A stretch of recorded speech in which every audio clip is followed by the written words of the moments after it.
قربانی حضور جس دن مدینے آئے اس وقت شروع فرمائی، اور ہر سال حضور قربانی دیتے تھے، ہر سال 2 جانور ذبح فرمائے۔ یا رسول اللہ صلی اللہ تعالی علیہ وسلم 2 کا کیا مقصد فرمایا؟ ایک میری طرف سے، ایک میری غریب امت کی طرف سے۔ یا رسول اللہ صلی اللہ علیہ وسلم کس طرف سے فرمایا؟ ایک میری طرف سے، ایک میری امت کی طرف سے۔ کبھی فرمایا ایک میری طرف سے، ایک میرے اہل بیت اور میری امت کی طرف سے۔ 2 جانور حضور نے ذبح فرمائے، اور پھر میرے حبیب پاک صلی اللہ تعالی علیہ وسلم کے غلام مولا علی شیر خدا، ابن ماجہ کی روایت ہے، حضرت علی شیر خدا فرماتے ہیں کہ نبی پاک علیہ السلام 2 جانور ذبح کرتے تھے۔ خود حضرت علی کی جب باری آئی تو انہوں نے بھی 2 فرمائے۔ تو صحابہ نے پوچھا کہ علی 2 کیوں؟ 2 کس لیے؟ تو حضرت علی رضی اللہ تعالیٰ عنہ فرمانے لگے مجھے میرے حبیب نے وصیت فرمائی تھی کہ علی تو نے 2 کرنے، ایک اپنی طرف سے کیا کرنا، ایک میری طرف سے کرنا۔ تو میں ایک اپنی طرف سے دیتا ہوں، ایک اپنے نبی پاک کی طرف سے دیتا ہوں صلی اللہ علیہ۔ 2 جانور۔ آپ لوگوں نے سنی ہوئی ہے یہ بات کہ مہینہ کھانا نہیں پکتا تھا حضور کے گھر میں۔ حضرت عائشہ فرماتی ہیں 3 چاند اور 3 سورج اکٹھے کبھی نہیں دیکھے جب ساتھ روٹی بھی کھائی ہو، یعنی 3 دن مسلسل کبھی کھانا نہیں کھایا۔ قربانیاں کتنی دی؟ بولیے۔ حضرت علی شیر خدا کا مکان کوئی نہیں اپنا، کوئی گھر نہیں بنایا۔ مولا کائنات شیر خدا، میں نے یہ بات پھر دہرا رہا ہوں، پہلے بھی میں نے عرض کی تھی، پکا کرنے کے لیے دہرا رہا ہوں۔ حضرت علی کا کوئی کاروبار نہیں بظاہر۔ بی بی صاحبہ فرماتی ہیں کہ کئی ہفتے صرف سرکہ اور کھجورے۔ قربانیاں کتنی؟ اسی سارے صاحب لان ٹورے ہیں کہ ساڑھے تے لگ دیئے کہ نہیں، پکا۔ اور پھر جب بات ہوتی ہے دینے کی تو ماحول اور ہوتا ہے، جب لینے کی باری ہوتی ہے تو ماحول اور ہوتا ہے۔ قربانی واجب ہے اس شخص پر جس کے پاس 52.5 تولے چاندی یا 7.5 تولے، لیکن میں 7.5 تولے والا فتویٰ نہیں دیتا، میں 52.5 تولے چاندی والا فتویٰ دیتا ہوں، اس لیے کہ 52.5 تولے چاندی تو شاید تولہ یا 1.5 تولہ سونے کے برابر ہی ہو جائے، ٹھیک ہے نا جی؟ تو 7.5 تولے سونا 50-60 ہزار روپیہ جس آدمی کے اکاؤنٹ میں موجود ہے وہ قربانی کرے۔ بلکہ امام شافعی رحمۃ اللہ علیہ فرمایا کرتے تھے جس نے 3 کمروں کو تالا لگایا ہوا ہے وہ 3 کمرے فارغ ہیں، اس کے کسی کام کے نہیں، ان کی قیمت کا حساب لگائے، اور چھت پہ سٹور بنا دیا ہے، کوئی مطلب نہیں اس کا، اور جو ویسے رکھے ہوئے ہیں کوئی معنی ہی نہیں کمرے کا، فرماتے تھے حساب لگائے قربانی کرے۔ رب کریم کی بارگاہ میں دینے کا جب معاملہ آیا تو تو گول کر گیا کام۔ میرے رسول کائنات سرور عالم صلی اللہ علیہ وسلم کا جب اپنے لیے چیزیں استعمال کرنے کا ماحول ہے تو محبوب پاک علیہ السلام نے مہینہ روٹی نہیں پکائی۔ یہاں جو آدمی ہر جمعرات کو 4 کلو بکرے کا گوشت پکاتا ہے اور ہر تیسرے دن مرغی کا گوشت لاتا ہے، وہ قربانی کی باری آتی ہے تو کہتا ہے میرے پہ لگتی نہیں۔ وہ ٹھیک ہے ابا جی لے آئے، ابا جی کی طرف سے قربانی ہے، اس دفعہ ابا جی کی، اگلی دفعہ اماں جی کی، اس سے اگلی دفعہ دادی جی کی۔ او خدا کے بندو، جس آدمی کے پاس پیسے ہیں پہلے اپنی قربانی واجب ہے۔ میری بات کی سمجھ آ رہی ہے عزیزوں کو؟ جو آدمی صاحب استطاعت ہے پہلے کس کی قربانی کرے گا؟ وہ کمائی کرتا ہے، اس کے اپنے اکاؤنٹ میں تنخواہ آتی ہے، ابا جی کے اکاؤنٹ میں نہیں آتی۔ اس نے اپنا بینک بیلنس چوری بھی رکھا ہوا ابا جی سے۔ پہلے اپنی قربانی کرے، اگر اس کو شوق ہے، دل کرتا ہے تو ایک اور خریدے، پھر ابا جی کی طرف سے کرے۔ اگر اللہ نے توفیق دیا تو ایک اور خریدے، اماں جی کی طرف سے کرے۔ اور اگر اس کے دل کو اللہ ٹھنڈک عطا کرے، سکون کرے، تو پھر اپنے رسول کی طرف سے بھی قربانی دے، پھر اپنے محبوب کی جانب سے بھی قربانی کرے۔ نبی پاک صلی اللہ تعالی علیہ وسلم نے ہر سال 2 قربانیاں دی، 10 سال، کل کتنی ہوگی 10 سالوں میں؟ بولیے۔ اور جب حضور حج کرنے گئے نبی پاک نے 63 اونٹ ذبح فرمائے۔ ایک اونٹ میں کتنی قربانیاں ہوتی ہیں؟ 63 اونٹ حضور نے ذبح فرمائے۔ اور حدیث بڑی مزیدار ہے، حضرت ابو ہریرہ رضی اللہ تعالیٰ عنہ فرماتے ہیں کہ جب اونٹ ذبح کرنے کی باری آئی تو ہم سوچ رہے تھے، پریشان تھے کہ یہ تو بڑا مشکل ہے ذبح کرنا، بڑا مشکل ہے، اس کو تو نہر کرنا پڑتا ہے، گرانا پڑتا ہے، باندھنا پڑتا ہے، سب سے مشکل کام اونٹ ذبح کرنا ہے۔ تو نبی پاک صلی اللہ علیہ وسلم کی تو عادت کریمہ ہے، اپنے ہاتھ سے ذبح کرتے ہیں حضور۔ وہ ہمارا اللہ خیر کرے، اب اللہ ہی حافظ ہے، ذبح کرنا تو دور کی بات ہے۔ ہمارا جو بی اے پاس لڑکا ہے نا، اس کو ڈر آتا ہے جانور کے پاس کھڑے ہوتے ہوئے، کہتے ہیں بچوں کو اندر لے جاؤ، 10 سال کا 12 سال کا، اس کو اندر لے جاؤ، ذبح کرنا ہے، روئے گا۔ اب بس کرو یار، یہ کس قوم سے تمہارا تعلق پڑ گیا ہے؟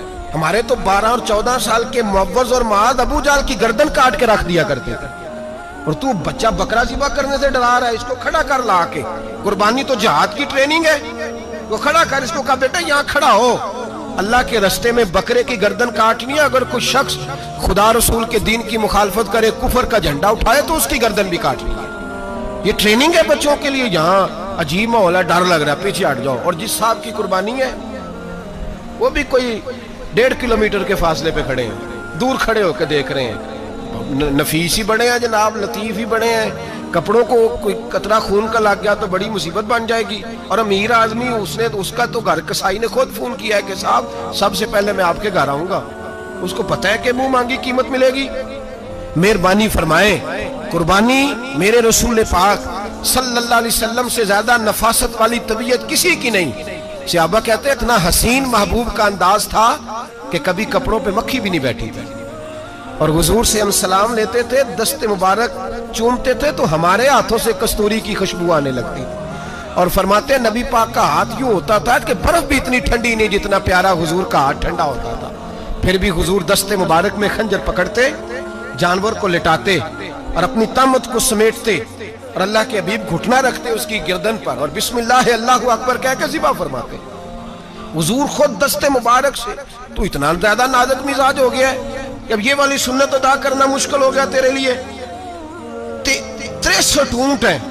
اور صحابہ کرام علیہم رضوان فرماتے ہیں کہ حال یہ ہے ہم سوچ رہے ہیں کیسے ذبح کریں گے، کیا کریں گے، کیسے گرائیں گے. اور نبی پاک صلی اللہ علیہ وسلم کہتے ہیں ہم ابھی سوچ میں ہی تھے کہ حضور نے چھری پکڑی.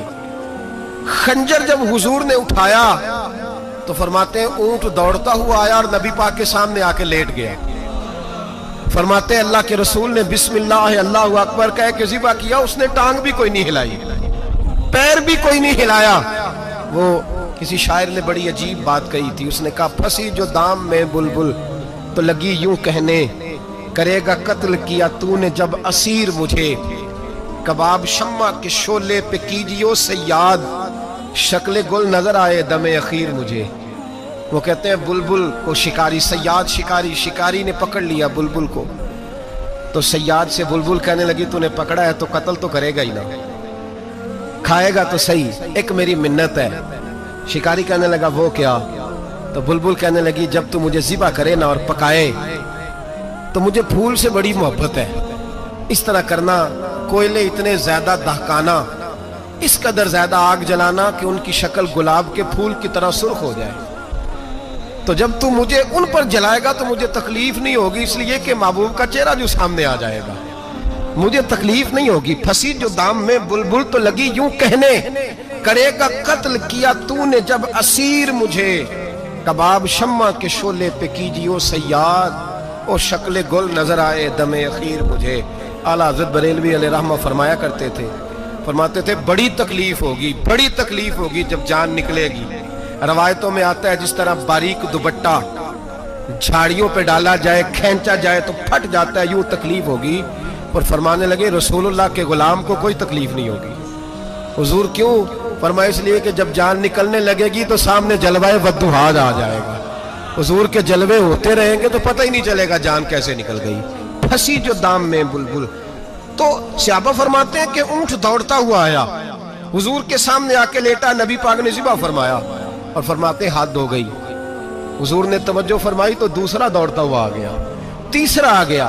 حضرت ابو ہریرہ فرمایا کرتے اونٹ ایک دوسرے کو دھکے دیتے تھے، پیچھے ہٹ جا، پہلے میں نے جانا ہے. 63 اونٹ وادی منا میں حج کے موقع پر میرے رسول پاک نے دست مبارک سے ذبح فرمائے. ہر قربانی حضور نے اپنے ہاتھوں سے فرمائی.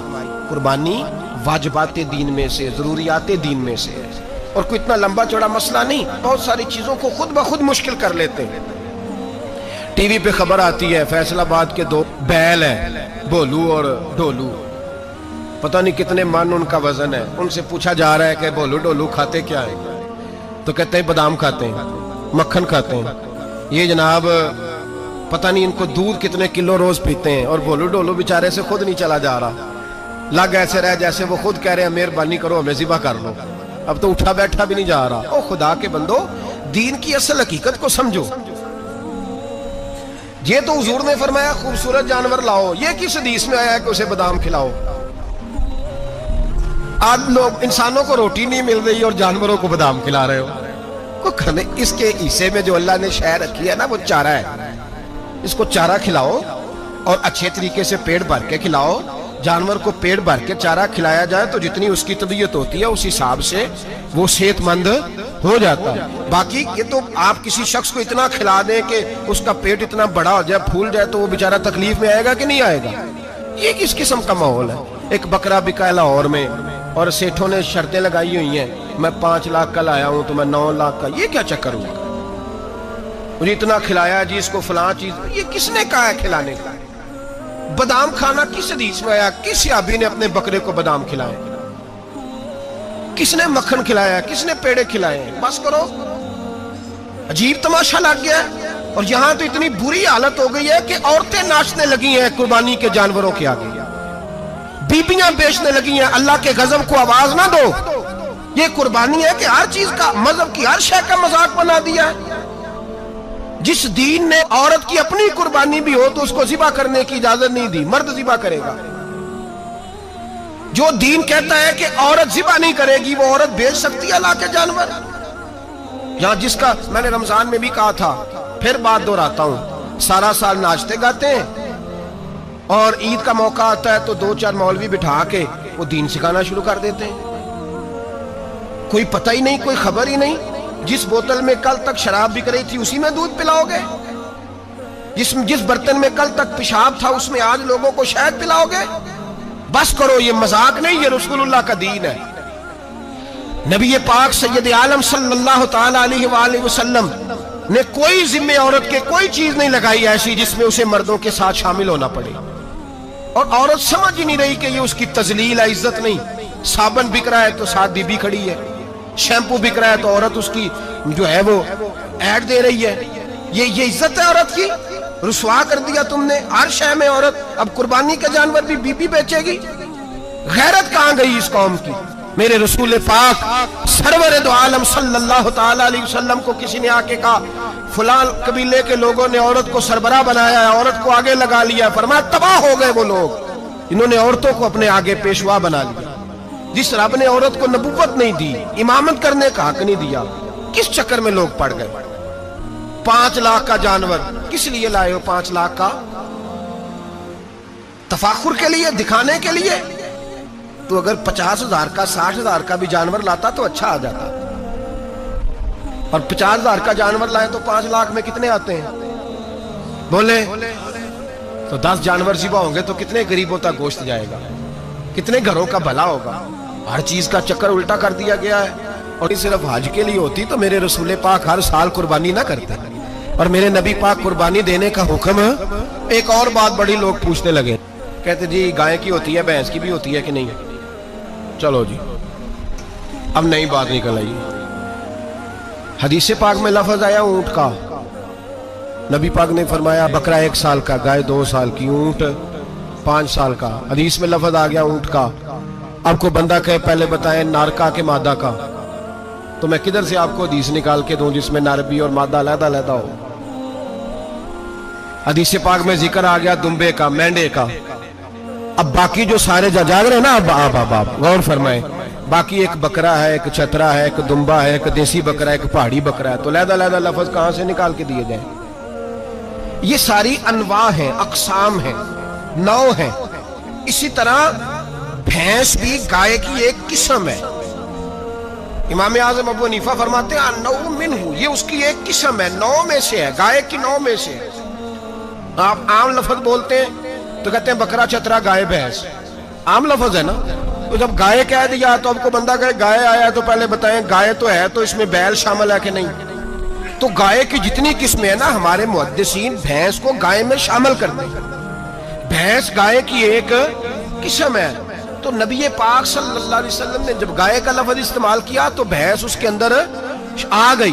تو اگر گائے کی قربانی جائز ہے تو بھینس کی قربانی بھی جائز ہے، اگر بیل کی قربانی جائز ہے تو کٹے کی قربانی بھی 100% جائز ہے، اس کے اندر 7 حصے ڈالے جائیں گے، اسے قربان کیا جائے گا، یہ جائز ہے۔ اگر آپ صریح لفظ نکال کے دکھانے کو کہیں گے تو پھر تو بڑی چیزوں میں لوگ الجھ جائیں گے۔ پھر کیسے نکالا جائے گا خسی کی جائز ہے کہ نہیں، جو خسی نہیں اس کی جائز ہے کہ نہیں، فلاں کی؟ تو ان تفصیلات، ہاں بہت ساری چیزوں کی تفصیلات حدیث میں ہیں، لیکن ساری چیزوں کی موجود نہیں۔ اس لیے میرے عزیز یاد رکھیں، بھینس کی قربانی بھی ہوگی، گائے کی بھی ہوگی، بیل کی بھی ہوگی، کٹے کی بھی ہوگی، جن کی نہیں ان کی نہیں۔ ہم نے کبھی کہا ہرن کی قربانی بھی ہوگی یا مرغی کی قربانی بھی ہوگی۔ تو حدیث مبارکہ کے اندر جو چیزیں موجود ہیں ان کی جتنی اقسام ہیں ان سب کی قربانی کرنا جائز ہے۔ اور میرے نبی پاک صلی اللہ علیہ وسلم نے فرمایا جانور خوبصورت ہو، لنگڑا نہ ہو، کانا نہ ہو، زخمی نہ ہو، خوبصورت جانور لاؤ، اس کو لا کے ذبح کرو۔ لوگ کہتے ہیں چلو اتنے پیسے اللہ کے راستے میں دے دیں، تو یہ کافی نہیں کافی۔ مسلم شریف میں، بخاری شریف میں میرے نبی پاک سید عالم صلی اللہ تعالی علیہ وسلم نے فرمایا 10 ذی الحج کو اللہ کی نظر میں ابن آدم کا سب سے پسندیدہ عمل، لیکن نا 10 ذی الحج کو، کل 10 ذی الحج ہے تو بڑے کام ہوں گے، فجر کی نماز بھی ہوگی، تکبیرات تشریق بھی پڑھی جائیں گی۔ آج فجر سے شروع ہو گئی نا، 9 کی فجر سے لے کر 13 کی عصر تک تکبیرات تشریق پڑھی جائیں گی۔ اللہ اکبر، اللہ اکبر، لا الہ الا اللہ واللہ اکبر، اللہ اکبر وللہ الحمد، اللہ اکبر، اللہ اکبر، لا الہ الا اللہ واللہ اکبر، اللہ اکبر وللہ الحمد، اللہ اکبر، اللہ اکبر، لا الہ الا اللہ واللہ اکبر، اللہ اکبر وللہ الحمد۔ کوشش کریں جب بھی پڑھیں 3 بار پڑھیں۔ تکبیرات تشریق بھی پڑھی جائیں گی، فجر کی نماز بھی کل ہوگی، عید کی نماز بھی ہوگی، لوگ اور بھی کوئی ذکر اذکار کریں گے، لیکن میرے نبی پاک صلی اللہ علیہ وسلم نے فرمایا 10 ذی الحج کو اللہ کو اپنے بندے کا جو کام سب سے زیادہ پسند ہے وہ یہ ہے کہ وہ اللہ کے راستے میں جانور کا خون بہائے۔ حالانکہ نمازیں بھی ہیں، اذکار بھی ہیں، تکبیرات بھی ہیں، سارا کچھ، پر اللہ کو سب سے زیادہ کیا پسند ہے؟ جانور کو قربان کرنا۔ یہ اللہ کو بڑے خوبصورت لفظ نبی پاک علیہ السلام نے فرمایا قربانی کا جانور قیامت کے دن اپنے سینگوں اور کھروں سمیت آئے گا، اور جس نے قربانی کی ہوگی اس کی بخشش کروا کے اسے جنت میں لے کر جائے گا۔ تو فرمایا ابن آدم کا سب سے پسندیدہ عمل یہ، سب سے پسندیدہ کہ وہ 10 ذی الحج کو قربانی کریں، کوشش کریں خود ذبح کریں اپنا جانور۔ یہ حضور کی سنت ہے۔ یہ نہ ہو سکے تو نبی پاک صلی اللہ علیہ وسلم نے اپنے ہاتھوں سے ذبح کرنے لگے حضرت فاطمہ کا جانور، تو فرمایا فاطمہ ادھر آ کے اس کے پاس کھڑی ہو جاؤ، میں تمہارا جانور ذبح کرنے لگا ہوں۔ اپنے جانور کے پاس کھڑے ہوں۔ میرے جو بھائی ذبح کرنے کا کام کرتے ہیں نا، قصاب ہم کہتے ہیں، سارے قصاب نہیں ہوتے، بہت سارے لوگ یہ سعادت حاصل کرتے ہیں اور بڑے نیکی کا کام کرتے ہیں، اللہ انہیں بڑی بہترین جزا عطا فرمائے گا، بڑا خیر کا کام کرتے ہیں، لیکن چونکہ رش ہوتا ہے ایسے لوگوں کے پاس، تھوڑی جلدی بھی ہوتی ہے، پہلی تو کوشش کریں تکبیر خود ڈالیں، یہ نہیں ہو سکتا تو قریب کھڑے ہوں۔ ہمارے ہاں ایک رواج یہ بھی ہے کہ 2 بندے ہاتھ رکھتے ہیں، ذبح وہ کر رہا ہوتا ہے تو جس کی قربانی ہوتی ہے اس کو کہتے ہیں تو بھی ساتھ ہاتھ رکھ، ہوتا ہے نا جی بہت ساری جگہوں۔ اب حکم یہ ہے شریعت اسلامیہ کا کہ جب جانور ذبح کریں گے تو پڑھیں گے بسم اللہ اللہ، بسم اللہ اللہ۔ ہاں نبی پاک صلی اللہ علیہ وسلم نے لمبی دعا پڑھی، صحابہ بھی لمبی دعا، انی وجہت وجہی للذی فطر السماوات والارض حنیفا وما انا من المشرکین، یہ بھی پڑھا۔ اور پھر میرے رسول پاک صلی اللہ علیہ وسلم نے یہ بھی کہا کہ اللہ میری طرف سے قبول فرما، میری امت، میری اہل بیت کی طرف سے قبول فرما۔ صحابہ جب جانور ذبح کرنے لگتے پہلے یہ دعا پڑھتے، پھر کہتے اللہم تقبل منا کما تقبلتا خلیل کا ابراہیم علیہ السلام وتقبلتا حبیب کا محمد صلی اللہ علیہ وسلم، اے اللہ ہم سے بھی قبول فرما جیسے تو نے حضرت ابراہیم سے قبول فرمائی، اور جیسے اپنے حبیب حضرت محمد صلی اللہ علیہ وسلم سے قبول۔ یہ ساری دعا پڑھیں، اور جب جانور ذبح کرنے لگے تو پھر پڑھیں بسم اللہ اللہ، بسم اللہ اللہ۔ اچھا 2 آدمیوں نے ہاتھ رکھا ہوا ہے، 2 آدمیوں، اب اگر ایک نے بھی نہ پڑھی بسم اللہ اللہ اکبر تو جانور حلال نہیں ہوگا، دونوں کو پڑھنا پڑے گا۔ یہ مسئلہ یاد رکھیں۔ ایک اور بات بھی بتانی ہے آپ کو، وہ بھی آپ نے یاد رکھنی ہے۔